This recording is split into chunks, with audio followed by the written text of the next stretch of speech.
dar al maestro Ricardo Peralta porque yo le quiero preguntar su opinión acerca de estas decisiones que se están tomando en Estados Unidos, que son a lo mejor, solo a lo mejor, confirmación de que no estamos tan locos ni perdidos aquellos que hemos dicho que García Luna era un malandro de alto pedorraje, si me permiten la expresión, que García Luna era más cabrón que lo que lo pudimos haber pintado nosotros. Es más malandro que el que pintó el maestro Paco Cruz en su libro García Luna, el Señor de la Muerte. Bueno, tan es así que, como le hemos dicho, en Estados Unidos, una jueza le dio la razón al Estado mexicano, o sea, a México, para intentar recuperar otros 578,5 millones de dólares, lo que suma, pues ya como 3,000 millones, más de 3,000 millones de dólares. Imagínense de qué tamaño era toda esta corrupción y con la figura central Genaro García Luna, no solamente en gobierno de Calderón, sino ya en gobierno priista de Enrique Peña Nieto. Y bueno, hay que hablar de este tema con el maestro Ricardo Peralta. ¿Cómo estás, Ricardo? Te saludo con mucho gusto, maestro. Un abrazote. Siempre un gustazo, mi querido amigo Vicente Serrano, y un placer estar en este gigantesco auditorio de Sin Censura. Y digo gigantesco auditorio porque ahora me pasa como a ti, querido Vicente. Ahora sí que son los polvos del virrey Vicente Serrano, porque ya voy por la calle y la gente me dice, maestro, lo vi en Sin Censura con Eso, Vicente Serrano. chingado, ¿Eh? eso.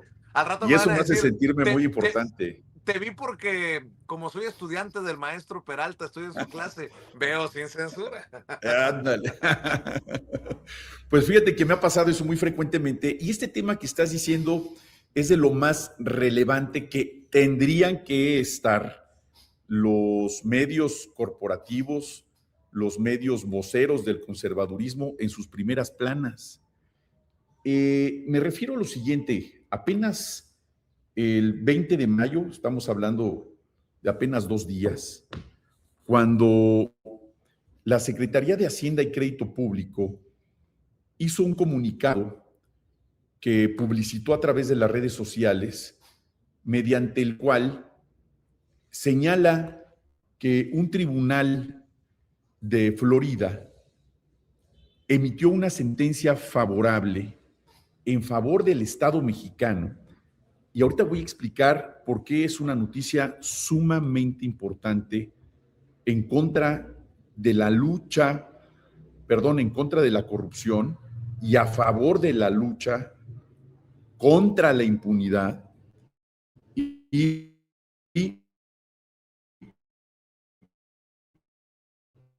para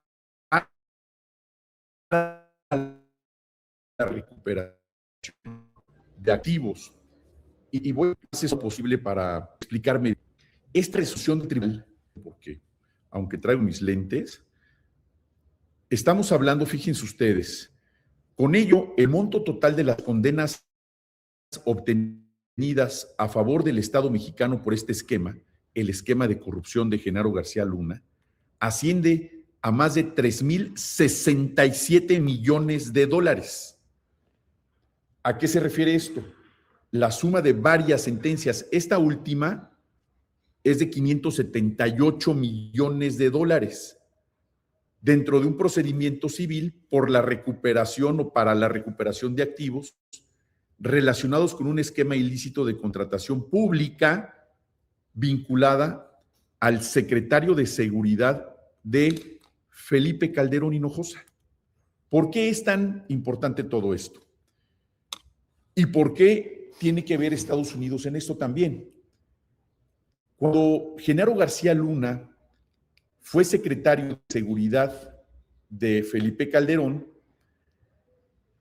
hizo una serie de triangulaciones utilizando el erario, utilizando el dinero de los mexicanos para simular contratos, para ejercer ese presupuesto público y con ello desviarlo de ese destino. Esto se llama el delito de peculado, que está contenido en el título 8 del Código Penal Federal, que son delitos cometidos por servidores públicos, particularmente hechos de corrupción. Este delito de peculado que cometió este señor, o que presuntamente cometió este señor, tiene que ver con diversas investigaciones de la Fiscalía General de la República, donde se ha acreditado precisamente el desvío de estos recursos a través de empresas que fueron constituidas en los Estados Unidos para la prestación de servicios, para la compra de equipo que nunca se realizó. Esa es una simulación y es una forma de distraer el destino de esos recursos públicos y es una forma también de enriquecimiento ilícito, es decir, una forma de lavado de dinero. Esto aunado a los recursos obtenidos ilícitamente a través de esas empresas en Estados Unidos y que después él se convirtió aparentemente en un consultor en materia de seguridad, constituyó empresas en Estados Unidos, compró bienes en Estados Unidos, creyendo que las autoridades de ese país no sabían absolutamente nada de sus tremendos nexos con el cártel de Sinaloa, a quien protegió durante todo el sexenio de Felipe Calderón, donde los cárteles, particularmente este cártel de Sinaloa, se fortaleció en cuanto a su expansión territorial en nuestro país, lo mismo en los Estados Unidos y lo mismo en otras partes del mundo, porque no solamente estamos hablando de una resolución de un tribunal donde en virtud de una acción del gobierno mexicano, del Estado mexicano, por ese agravio a las finanzas públicas, sino todo tiene que ver con todo. La sanción de Genaro García Luna en los Estados Unidos tiene que ver con su relación y protección del cártel de Sinaloa, a quien debió combatir al igual que todos los cárteles, a quien debió desarticular en sus redes financieras, en sus redes estructurales, operativas, pero principalmente con quien nunca debió haber tenido esa protección señalada por los testigos protegidos en los Estados Unidos, los propios líderes de los cárteles, quienes lo señalaron como la persona que recibió esos millones y millones y millones de dólares y como contraprestación, pues protegerlos durante por lo menos el sexenio de Felipe Calderón. Pero, siempre hay un pero, esto va más atrás. El peor presidente de la historia de México, para mí, es y será siempre Vicente Fox Quesada. El peor. Recordemos que hay delitos de acción y hay delitos de omisión. Ambos son delictuosos, por hacer o dejar de hacer. Dejar de hacer cuando es tu responsabilidad.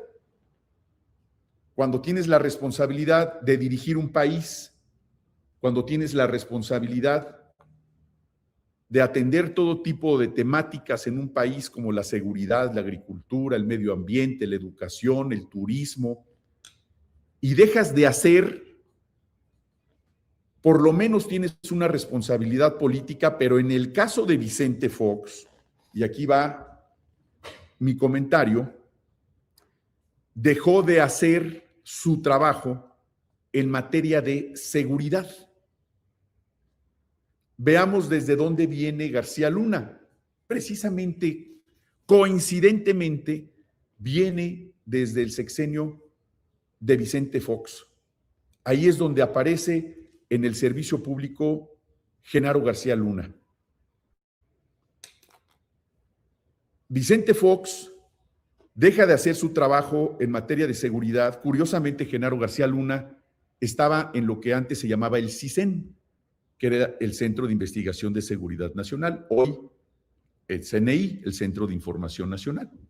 Bueno, ambas oficinas, aún hayan cambiado su nombre, hacían lo mismo, que es precisamente otorgar información sensible a las distintas agencias para realizar diversos trabajos.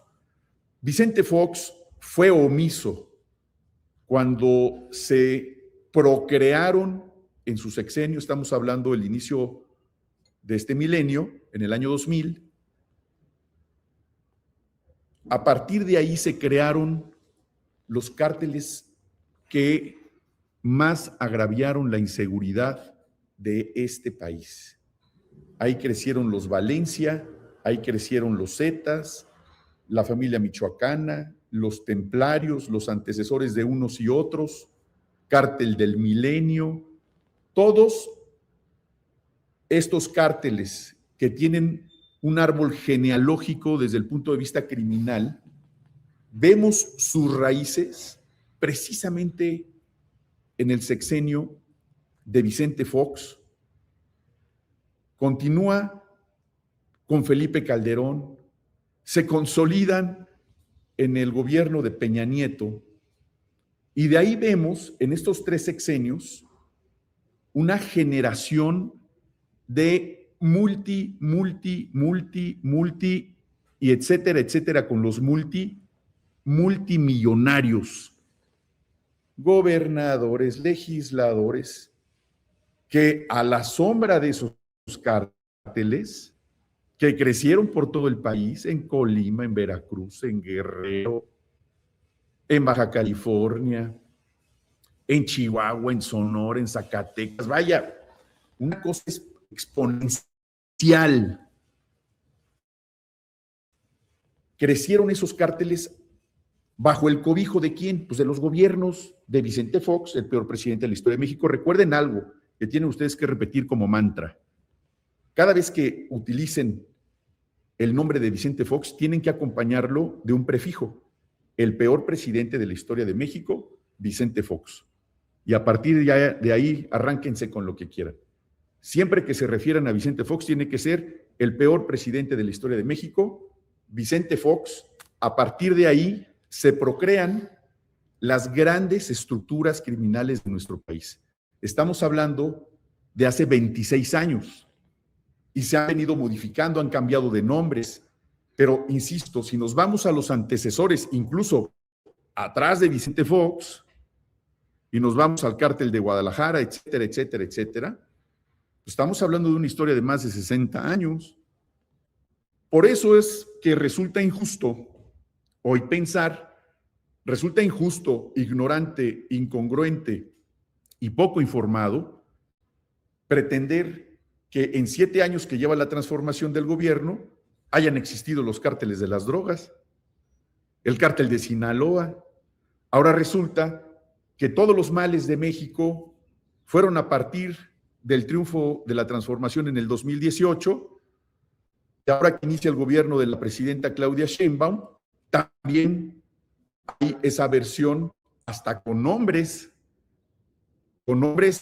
a manera de nomenclatura, llamarles narcogobiernos. Cuidado, porque recordemos que esos 90 liderazgos criminales que fueron enviados el año pasado a los Estados Unidos, precisamente por ser objetivos estratégicos de inseguridad, que fueron los responsables de enviar toneladas de drogas que han contaminado y enfermado y desintegrado familias y jóvenes estadounidenses, son precisamente los cárteles que comenzaron en el año 2000, procreados por el gobierno omiso y el peor gobierno de la historia, el peor presidente de México, que ha sido Vicente Fox, con la continuidad con Felipe Calderón y todo lo que le corresponda al sexenio de Peña Nieto en esta misma lógica. Ese sí fue un narcogobierno que no solamente heredó las estructuras criminales, no solamente heredó los acuerdos políticos y de negocio con esos cárteles, por eso subsistieron. Pensemos nada más en una lógica. Cualquier hijo de vecina, si anda armado por ahí, utilizando vehículos robados, haciendo y deshaciendo en la calle, si no tiene una protección estatal, y me refiero de un policía, de un ministerio público, de quien sea, una vez que es denunciado, se arma un operativo en minutos en cualquier parte de nuestro país y lo detienen. Pero si tiene una protección de un policía, de un político o de alguien, ¿no? Pasa impune la vida entera, sin duda. Y por generaciones, los nietos de, los tataranietos de. Para que eso haya sucedido, se requiere de una estructura de vínculos, de complicidades, que no se explica de otra forma, sino desde su génesis, desde el nacimiento. ¿De dónde vienen? Pues de la colusión con los panistas, la colusión con los priistas. Y perdón que me refiera a ellos por su militancia partidista, pero vaya, momento de definiciones. No hay más narcopolíticos en la historia de este país más que los que procrearon a los cárteles, que han deshecho familias en Michoacán, en Guerrero, en Veracruz y en todas partes del país, querido Vicente. Oye, Ricardo, y son los que hoy se oponen a estas reformas, a estas ideas para evitar que perfiles que tengan relaciones inconfesables lleguen a algún puesto de elección popular, o sea, que terminen siendo candidatos. Y son los que se oponen, los priistas como Rubén Moreira o Alito, o los panistas como Jorge Romero y Ricardo Anaya. Nada más hay que rascarle porque son muchos vínculos, son muchos enriquecimientos inexplicables o muy explicables, siendo congruentes con el término de inexplicable, pues inexplicable nada más las cosas paranormales, cuando se te aparece ahí la abuelita o algo, eso sí es paranormal. Esto es muy explicable. ¿Cómo te explicas que Federico Doring tenga diversos inmuebles en la Ciudad de México, que tenga su familia viviendo en Estados Unidos hace décadas ya, y que tenga este inmueble muy lujoso aquí en Bosques de las Lomas? Y si te voy diciendo uno por uno con detalle, pues si han sido siempre legisladores, ¿en qué momento se convirtieron en personas que también sería muy admirable que tuvieran la capacidad de ejercer el empresariado o actos industriales cuando han dedicado toda su vida a la ubre del presupuesto público? Y como ese ejemplo, yo tengo la información de muchos de ellos que se han convertido en verdaderos potentados, que no tengo nada en contra de que las personas tengan recursos económicos bien habidos si han sabido hacerlo y si quieren hacerlo. Pero cuando eres servidor público estás expuesto al escrutinio público y tienes que acreditar a pie juntillas de dónde viene tu patrimonio. Y sobre todo, cuántas personas mortales tienen cuentas en México y en Estados Unidos, ¿como para qué? Los mortales, como cualquiera de nosotros, tienes 2 cuentas, si acaso 3, en un banco nacional, pero tener inversiones en Atlanta, en Miami, pues solamente que tengas de verdad un desarrollo intelectual, financiero extraordinario, admirable, para tener esos recursos, como en su caso lo hizo Genaro García Luna, para tener esos recursos multimillonarios en dólares, donde lo posiciona la historia como el narcopolítico que con toda evidencia jurídica, con toda evidencia documental, es el hombre a quien se refieren y se tienen que referir hasta la oposición como el número 1 de esta nomenclatura de narcopolíticos. Y vamos a esperar, porque todos estos líderes del narcotráfico que ahora están en los Estados Unidos y que son responsables de haber hecho una serie de maquinaciones para conspirar con el gobierno, con autoridades, con particulares, con empresarios que les fortalecieron en sus finanzas para poder llevar estos recursos. Ahí está la fotografía de Vicente Fox con Genaro García Luna, la anterior. Ahí está, así de claro como lo dije. ¿Quiénes fueron responsables y durante 2 o más sexenios no se dieron cuenta del gigantesco vínculo que han tenido con los narcotraficantes, con los narcopolíticos, que ahora los medios de comunicación se llenan la boca, los narcopolíticos, los narcoterroristas, pues ahí los tienen, ahí están. Así de claro, no es un tema ideológico, es un tema de congruencia. ¿Les gusta utilizar estas denominaciones? Ahí está de claro, así está de claro. Los narcopolíticos son ellos. Y no se trata de una acusación simple.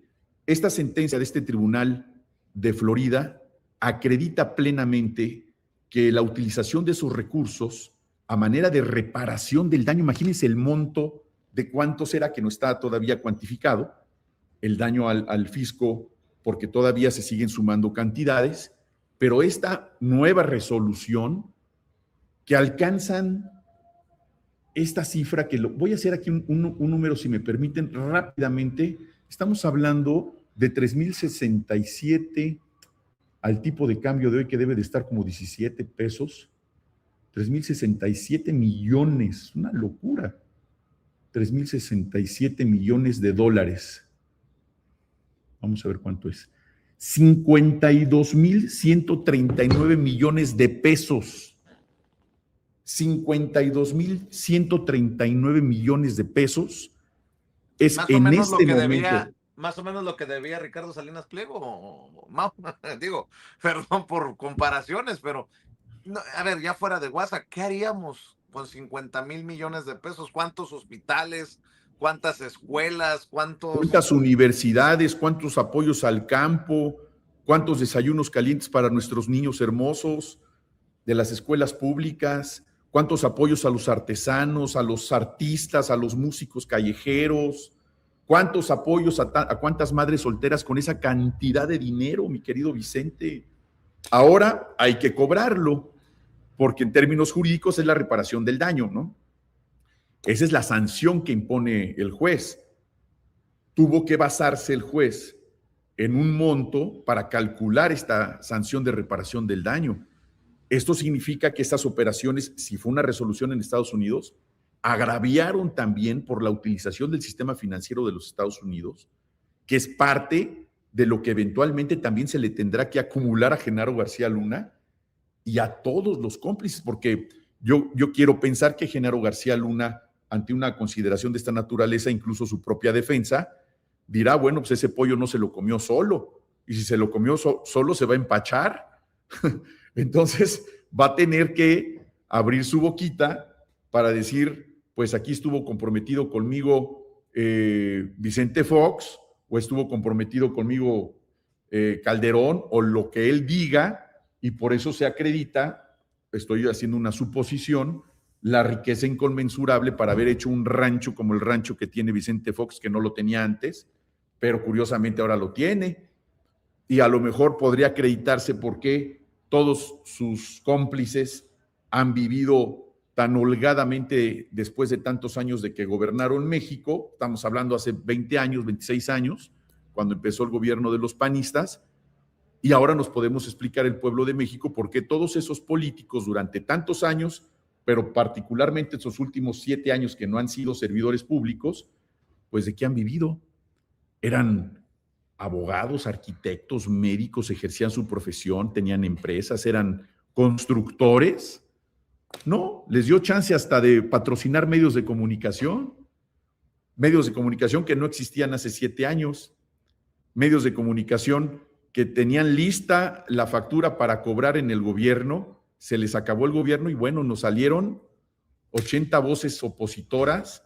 ¿Por qué? Pues porque duele el cinturón y duele la bolsita, ya no llegó el chayote, mi querido Vicente. Entonces, este tema es muy importante, es algo que se tiene que publicitar, que la gente sepa que formalmente, judicialmente, hay resoluciones en contra de estos personajes. Y hoy lo que escuchamos todos los días como mantra es parte de un ejercicio continental y mundial, porque se acercan las elecciones, porque viene el 2027 y eventualmente el 2030.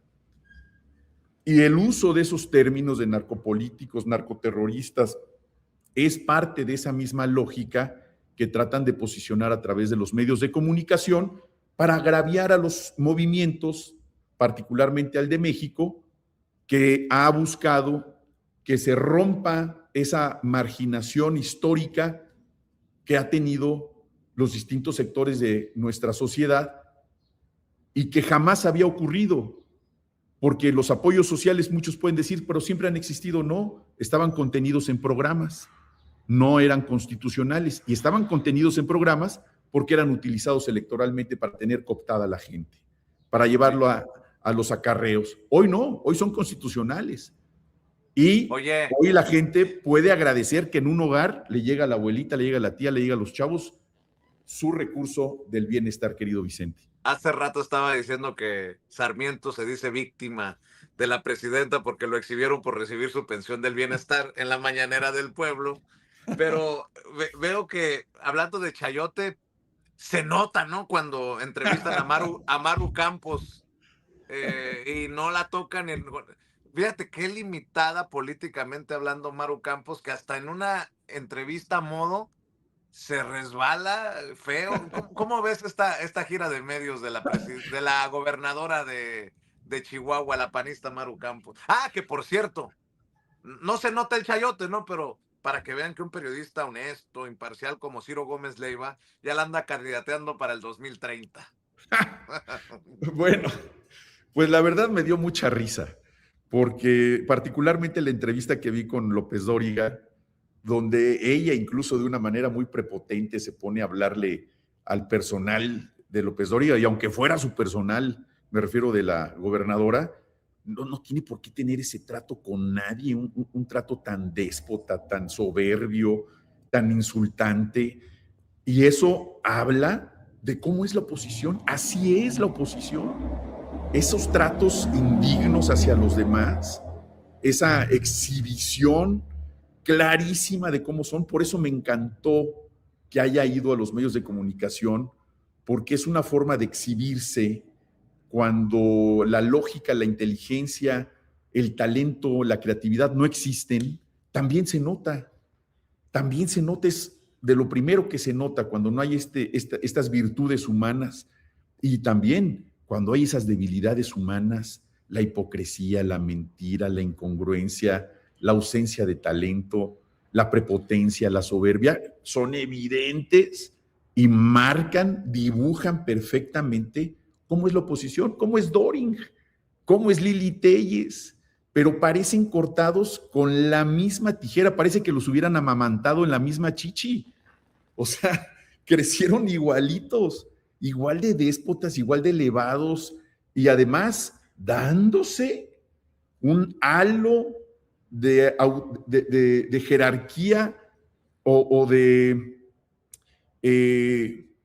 un halo de autoridad moral que no tienen, diciendo ellos son los malos, nosotros no. No, es exactamente al revés, y así se dibujaron. Maru Campos expuso exactamente las características de lo que es lo peor de los conservadores, del panismo triste que hay en nuestro país. A pesar de los apoyos internacionales, a pesar de las narrativas, los narcogobiernos son los que ellos instauraron en nuestro país hace por lo menos 26 años. Así se coludieron, así se enriquecieron, y los vemos todos los días exhibiéndose.